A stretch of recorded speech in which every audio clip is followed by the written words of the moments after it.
16 of the fantasy baseball season, and here's a few hitters I would look to buy low and trade for this week. The first guy is Joey Gallo with the New York Yankees. So Gallo, I got a video up explaining the trade and my reaction, what I think he's going to do in fantasy. But right now, the last couple weeks before getting dealt to the Yankees, he's definitely been slumping and his values went down. And I think the home run derby has something to do with it. Using all that strength and power and everything into your swing, it definitely takes a toll on your body. And we've seen it throughout the years where guys go into that derby and then second half of the season they do nothing. And that's been the case of late with Gallo. But on the season, 25 homers, 55 RBIs, 57 runs scored, 6 stolen bases, a 223 average, which is good for his standards, and a 379 on base. But the last couple weeks here, like I mentioned, 1 homer, 3 RBIs, 4 runs scored, an 088 average, and a 162 on base. But I think this trade to the New York Yankees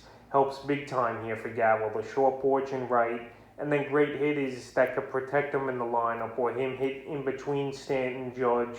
You got LeMahieu there. You got Gleyber Torres, who's waking up and getting things going. And you also got Gary Sanchez, who could still hit for power. But the last few games for Gallo, July 21st at Detroit, 1 for 4 with a run. July 22nd at Detroit, 0 for 3 with 2 runs. July 23rd at Houston, 0 for 3. July 24th at Houston, 0 for 1. July 25th at Houston, 0 for 4. And July 27th versus the D-backs, 1 for 4 with a homer and 3 RBIs. But now, him going to Yankee Stadium, the numbers are going to go up from here. And right now, while the numbers are down, this is a time to try to get him on your team and buy him low before he breaks out and has a good last 2 months of the season, in my opinion, with this Yankee team. The next hitter is Jose Abreu with the Chicago White Sox. So it's been a weird season for the AL MVP of last season for Abreu. 18 home runs. The 75 RBIs is still great, obviously, amongst the league leaders. 51 runs scored, a 246 average, and a 330 on base. But the last couple weeks for Abreu, 3 homers, 9 RBIs, 6 runs scored, only a 196 average, and a 302 on base. I still think you got to pay a decent price to get him, but obviously his value is going to be lower than what it was a few weeks ago, with him really not hitting the baseball at all. Him only having 1 hit is Abreu since July 21st, so that's definitely a problem. And he's in a major slump, but he's still putting up pretty good numbers, in my opinion, with the 75 RBIs and the 18 home runs. But the last few games for Abreu, July 21st versus the Twins, 1 for 4. July 23rd versus the Brewers, 0 for 3. July 24th at the Brewers, 1 for 3. July 25th at the Brewers, 0 for 4. July 26th at Kansas City, 0 for 4. July 27th at Kansas City, 0 for 2 with a run. And July 28th at Kansas City, 0 for 4. So he's in a mighty slump here as Abreu. But it only takes a couple at-bats for a guy like him to break out and get things going. But right now, maybe the Abreu owner in your league, he's not happy with the performances and the struggles of late from him. And maybe he's looking to deal him, get a guy who's a little more consistent. Because we've seen Abreu, like I mentioned, have some huge weeks and then some weeks where he's one of the worst players in fantasy baseball. And right now, he's on one of those streaks. So right now, while he's on a downtime, this is a time to go out there and get him. And you probably got to give up maybe a decent starter and a maybe decent bat to get him, or maybe 2 decent starters to get him. Something along those lines can make a deal happen, I think, for Jose Abreu if you want to get him on your fantasy roster. The next hit is Trevor Story of the Colorado Rockies for now. So reports are coming out that Story, he's going to be a guy definitely traded within the next day or two here before the deadline expires on July 30th. So Trevor Story, the teams rumored in on him are the San Francisco Giants, or the New York Mets, and or the New York Yankees, who are still looking at adding a bat to their lineup. Reports have come out from John Heyman earlier today that the Yankees still want Story after the Gallo trade. Because let's be honest, the Yankees didn't give up much to get Joey Gallo, if anything at all. 2 lower prospects most likely.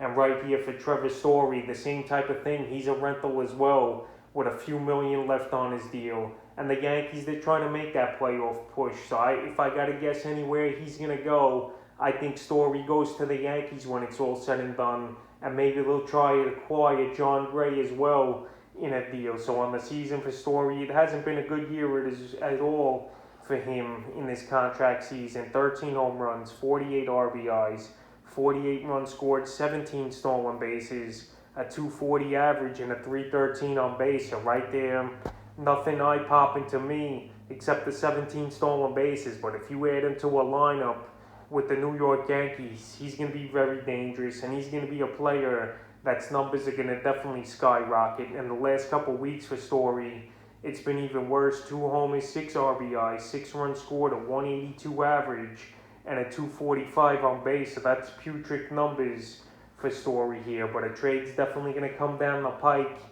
any day now.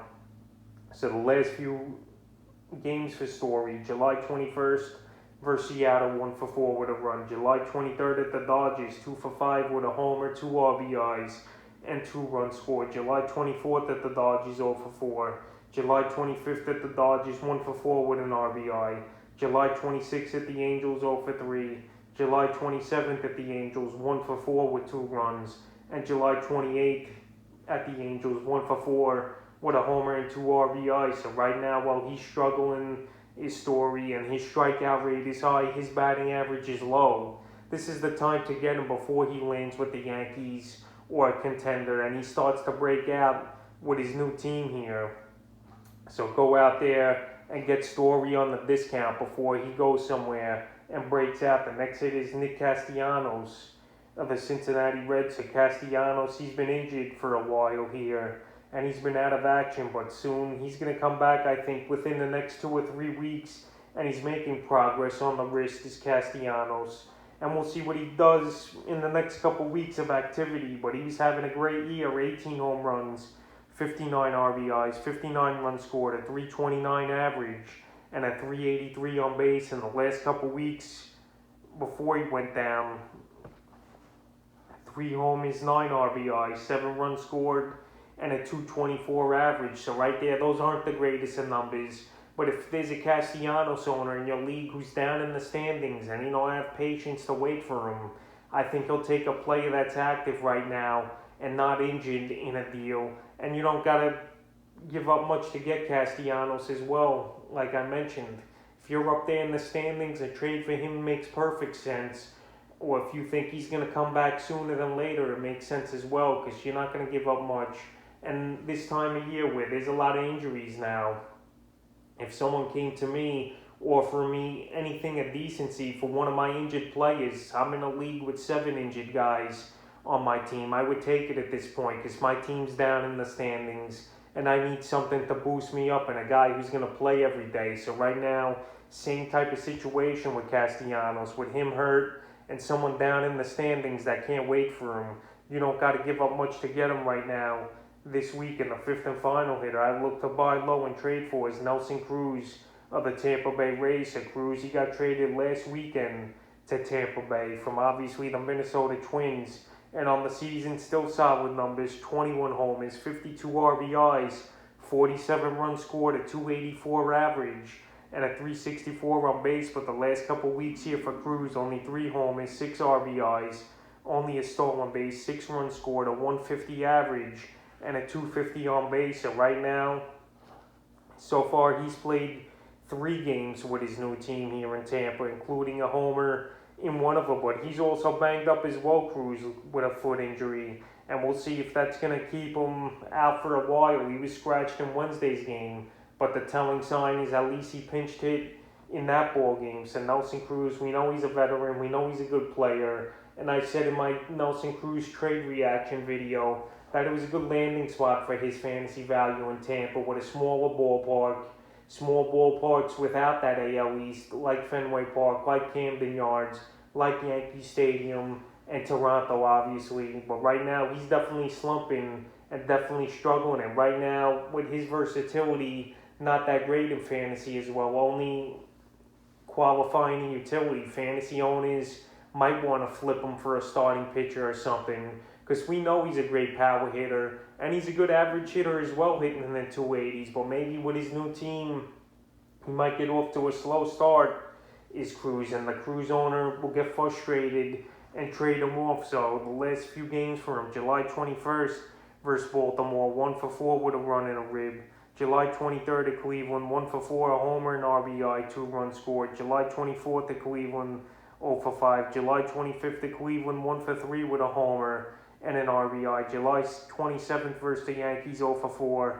And July 28th, like I mentioned, he was scratched versus the Yankees with the bruised foot, 0-for-1. He pinched hit though and struck out. So right now, not much going on with Cruz here besides 2 home runs in the last couple weeks. And if the Cruz owner don't want to hold on to him anymore, I think this is a perfect time to buy him low, because his value is going to stay the same for the most part throughout the season, and especially with the struggles now, it's definitely dropped here. So that's a few hitters I look to buy low and trade for here in week 16 of the fantasy baseball season.